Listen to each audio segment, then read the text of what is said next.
Hello, Comfort. I'm Mojo. Good to have you join us on the news at 10. And we're live in Abuja on NTA News 24. Let's bring you the headlines. President Tinubu approves deployment of electric vehicles in northeast Nigeria.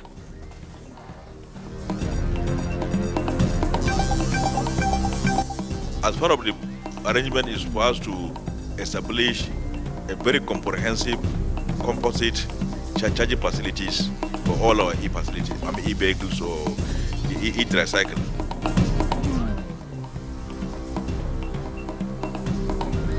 Nigeria Police Trust Fund signs memorandum of understanding to convert police vehicles to CNG.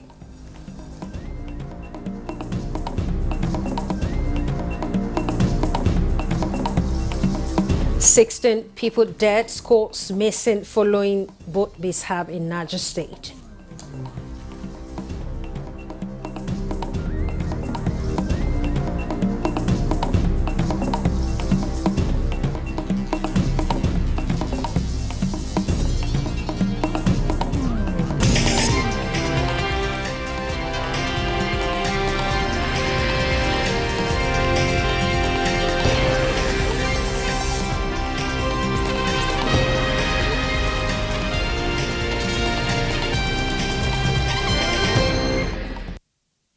We begin with the granting of an express approval to the Northeast Development Commission (NEDC) for the deployment of electric vehicles in its catchment state by President Bola Tinubu.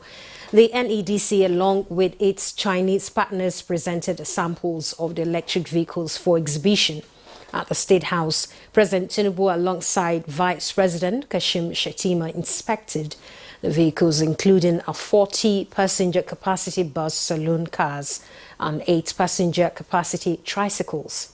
The President expressed satisfaction, following which he approved that the Commission should go ahead and deploy the e-mobility in the northeast region of the country.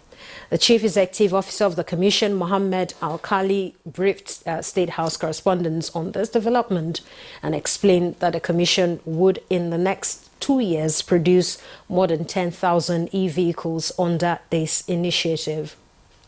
I said the Commission has also obtained presidential approval to build 5 and 10 kVA modular solar power units in each of the 6 states within its jurisdiction as alternative sources of recharging the vehicles.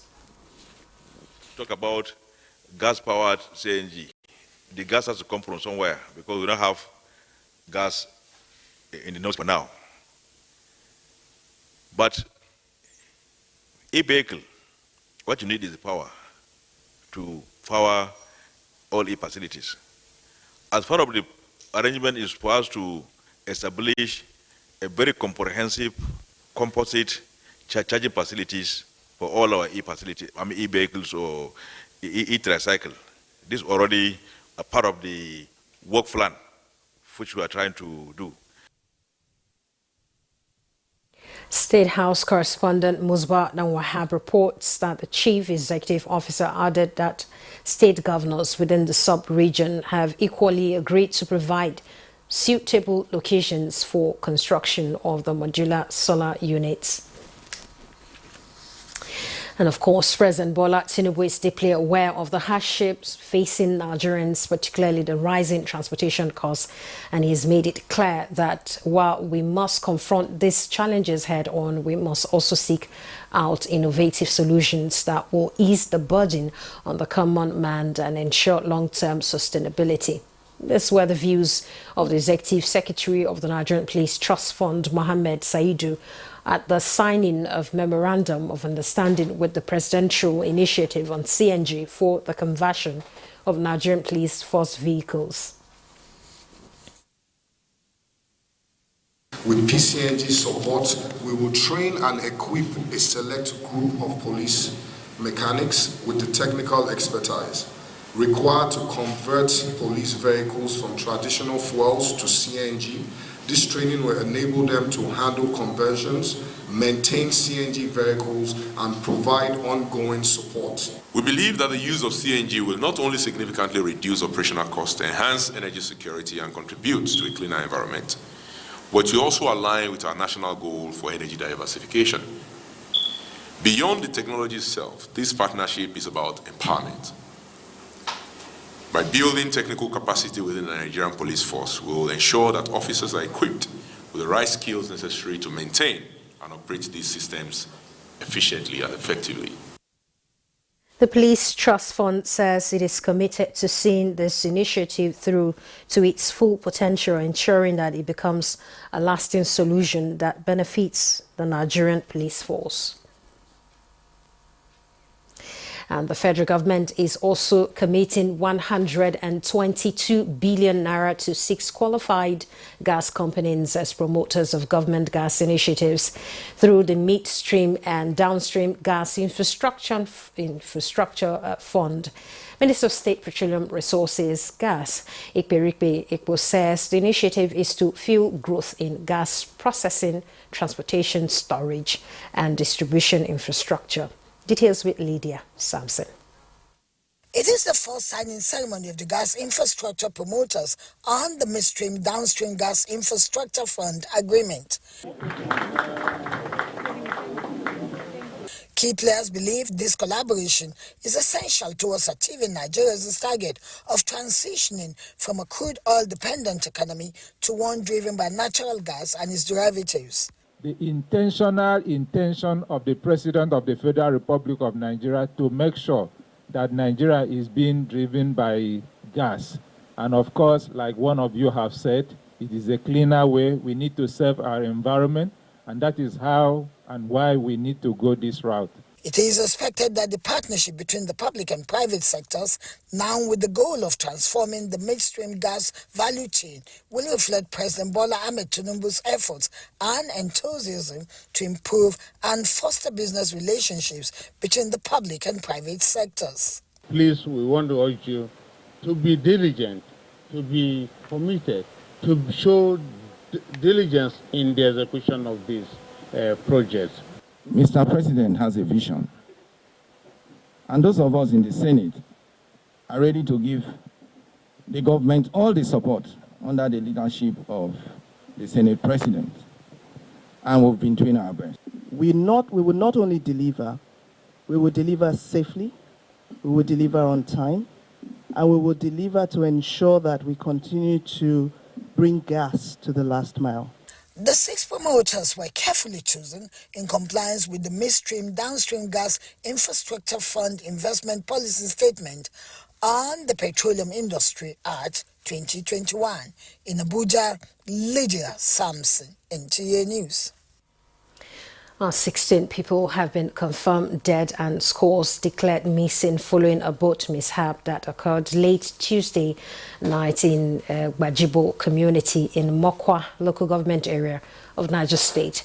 A statement by the head of Niger State Emergency Management Agency, NSEMA, Abdullahi Baba Ara, who confirmed the waterway tragedy, indicates that the boat was reportedly conveying more than 300 passengers, who are mostly women and children.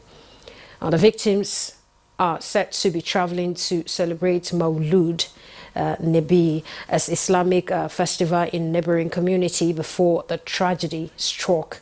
The statement further added that the local drivers and other volunteers have so far rescued about 150 passengers for now. Let's take a look at some economic stories, with global women entrepreneurs being pivotal to economic growth, driving GDP through job creation, innovation, and market expansion. The World Bank Group reports that women-owned businesses account for 30 to 40% of all enterprises worldwide. Details with Alika Panachi Arua on Business News.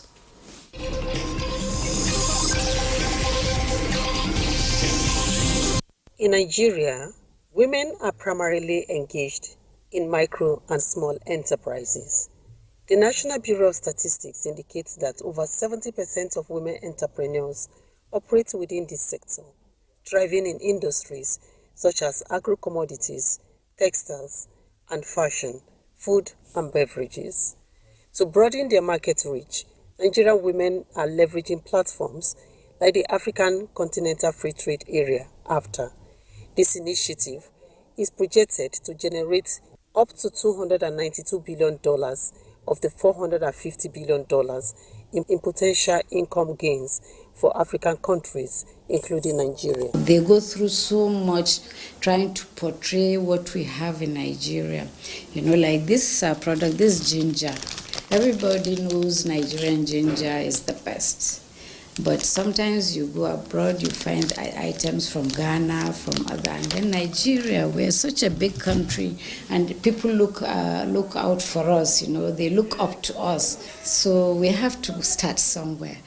There is no woman in Nigeria today that is not doing something, that is not packaging something, that is not drying something.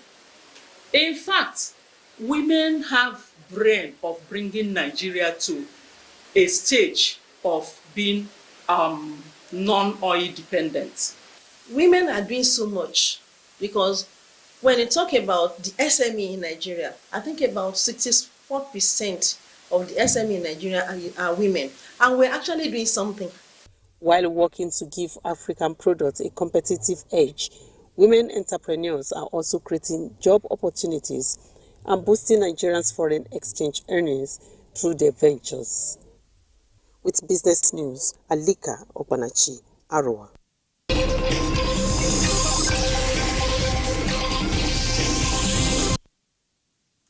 And there are still ongoing conversations about the CNG conversion and states taking into this initiative, with the cost of transportation in Kogi State set to decrease with the launch of the Presidential Compressed Natural Gas Initiative. Through this program, commercial drivers will have their vehicles converted to run on gas at no cost.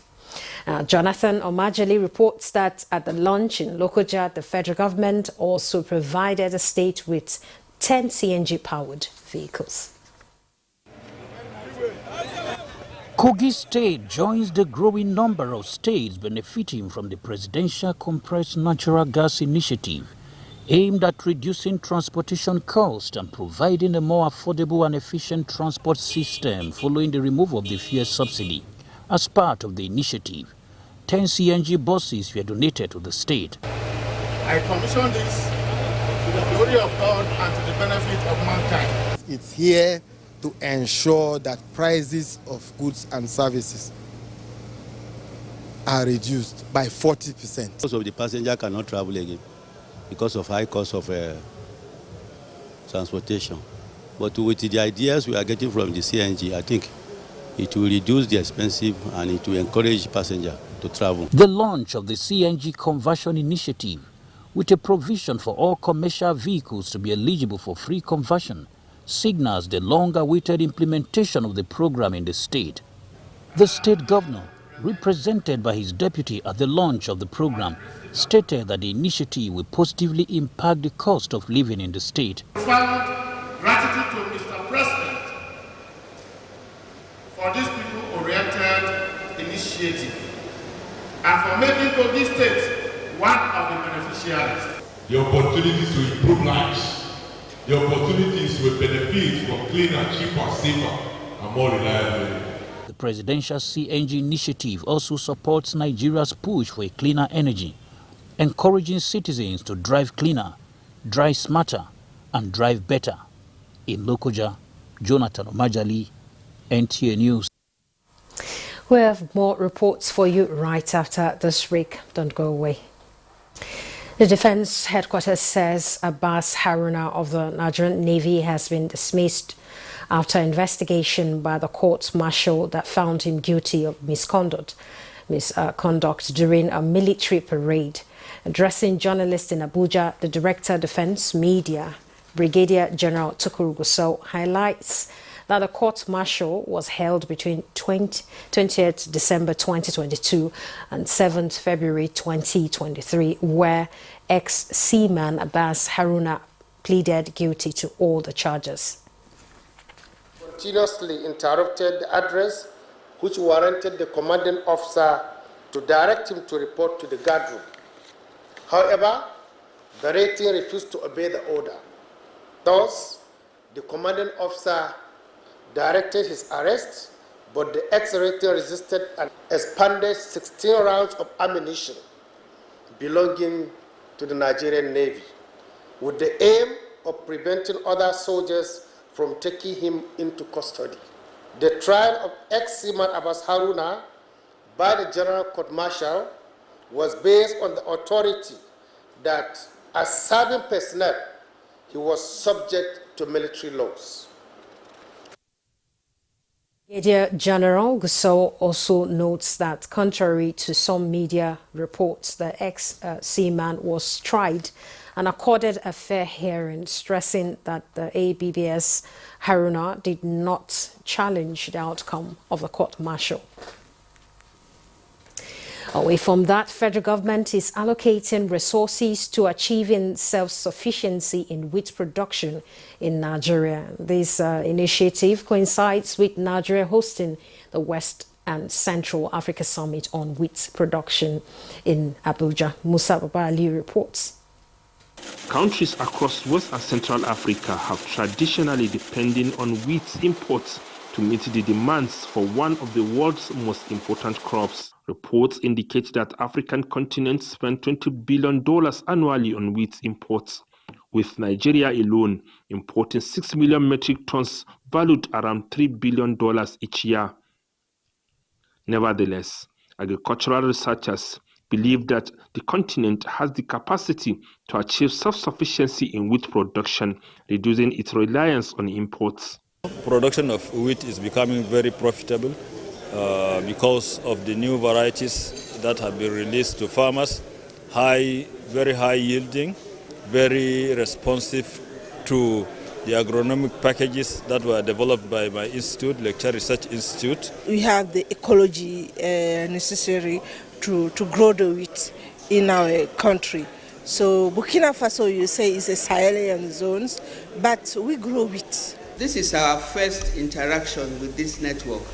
This belief has spurred a gathering of researchers and key stakeholders in wheat production value chain from West and Central Africa to discuss strategies for enhancing wheat production in the regions. Wheat is not just a staple. It is a vital component in economies, cultures, and nutrition. As we convene today, we recognize the urgency of our mission, the impact of climate change, shifting agricultural practices, and the global demand for food necessitate that we innovate and adapt. There's not much we can do in transforming the wheat sector if we don't invest in science, technology, and innovation. If we need a game-changing scheme, we must invest. The summit's focal point is prioritizing policy, innovative technologies, and investment in wheat transformation towards sustainable food security and economy in West and Central Africa.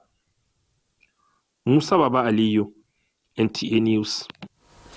Kogi State Governor Ahmed Osman Ododo has reaffirmed his administration's unwavering commitment to sustain ongoing clearance operation to defeat criminals in all parts of the state. The governor gave the assurance at the commencement of the distribution of a second batch of 100 operational vehicles to security agencies at the government house in Lokoja on Wednesday. The Kogi State Governor assured that the state government will deepen its fight against insecurity and criminality in the state. That Kogi State will not be a place where criminals can operate. For weeks now, we have sustained an unblinking offensive against fleeing bandits and terrorists, and we shall not rest until they are completely rooted out of our dear state. We are going to sustain the onslaught, the fight against criminals and criminality in the state. We cannot thank you enough. And while briefing the newsmen in the state, the Commissioner for Information and Communication, Kingsley Fanwo, stated that the state government at its Executive Council meeting resolved to take drastic measures against criminal elements to preserve law and order and guarantee the security of the people of the state, adding that nothing will be spared to protect the lives and property of the people of Kogi State. As part of efforts to enhance access to information in custody of public and private entities in Nigeria, the Freedom of Information Act was enacted in 2011, but this has not been fully adhered to by some government agencies in the release of documents to media practitioners. The International Press Center brought up this issue at the interactive session with the Federal Ministry of Justice, with the aim of ensuring that government agencies and the media understand their complementary roles in governance. Absolute, but they have to be taken into consideration before government information can be released. And we have tried as much as possible to get public institutions to abide by the provisions of the Act.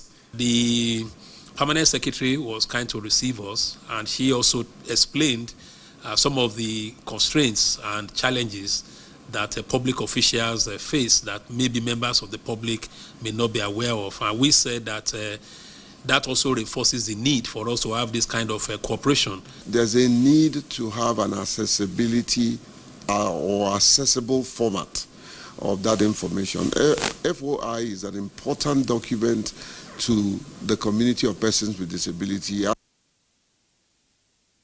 With special mention of the challenges faced by persons with disability in accessing critical public information for their use, the Justice Ministry pledged to use its role as pathfinder in helping people with disabilities to gain access to relevant information concerning government activities. The Sultan of Sokoto and President General Supreme Council for Islamic Affairs, Mohammed Saad Abubakar, has declared Friday, 4th October 2024 as the first day of Rabiu Asani, 1446 after Hijrah. This is contained in a statement signed by the Chairman Advisory Committee on Religious Affairs of the Sultanate Council, Sokoto, Professor Sambo Wali Junaidu. A statement says the Sultanate Council Advisory Council Committee on Religious Affairs did not receive any report from various moon-setting committees across the country, confirming the sighting of the crescent of Rabiu Asani 1446 after Hijrah on Wednesday, 2nd October, equivalent to the 29th of Rabiu Awal 1446 after Hijrah. Therefore, Thursday, 3rd of October will be 30th Rabiu Awal 1446 after Hijrah. And the Sultan has therefore accepted the report and accordingly declared Friday, 4th October as first day of Rabiu Asani 1446. Now to health matters. A new study known as Enable 1.5 is bringing insight into the ever-evolving world of Lassa fever, driven by the Nigerian Center for Disease Control and Prevention, NCDC, and backed by the Coalition for Epidemic Preparedness Innovations. This research digs into the mutilation and epidemiology of the deadly virus, aiming to edge closer to a licensed vaccine for the country. Let's get details of these from Olishe at Diagbo. Lassa fever, an acute viral hemorrhagic illness caused by Lassa virus, is confirmed to be endemic in 8 West African countries, Nigeria inclusive. Enable 1.5 project open. Developing a safe and effective Lassa vaccine across 15 West African countries to save more than 3,000 lives over 10 years and avert up to $128 million in societal cost is the goal of these experts. We're riding on the results of 1.0 and also the gaps that we identified in 1.0. We have children under 2 that will be involved, and then we have the co-infection with malaria that will also be checked. And then we also have the sensorineural hearing loss. This has given us the real picture of which strain that is circulating in Nigeria, the strain that is circulating in Sierra Leone, and also in Liberia. Though these strains are even related, and this has enabled us to see that there is that possibility of having a candidate vaccine that will be potent enough to mop all these various strains when that vaccine is being produced. Getting a vaccine for handling Lassa fever means that the Lassa fever burden will be drastically reduced. The Coalition for Endemic Preparedness Innovation, CEPI, one of the Lassa fever research leading funders, had assembled 23,000 participants across West Africa since 2019, and this latest study tagged Enable 1.5 is to deepen understanding of Lassa fever transmission, epidemiology, as well as impacts in Nigeria and across West Africa. So CEPI, as part of its mission, decided to invest in this neglected disease, really to support the people in West Africa to fight this threat. To date, we have invested more than $250 million in the development of a Lassa fever vaccine through all the different activities. But on top of that, build the necessary capacities within the countries and within our partners in Nigeria and other countries in order to be able to really prepare for the great work that lies ahead, which is to have clinical trials at a large scale that allow us to identify just how effective a new vaccine will be, with the ambition of having that vaccine ready by 2030 here in Nigeria. Partners of the cause, including Nigeria Health Watch, share optimism of expertise and smooth runs of the project. In Abuja, Olusheye Adiagbo, NTA News. And that's the news. Many thanks for watching. I'm Comfort. I'm Modu.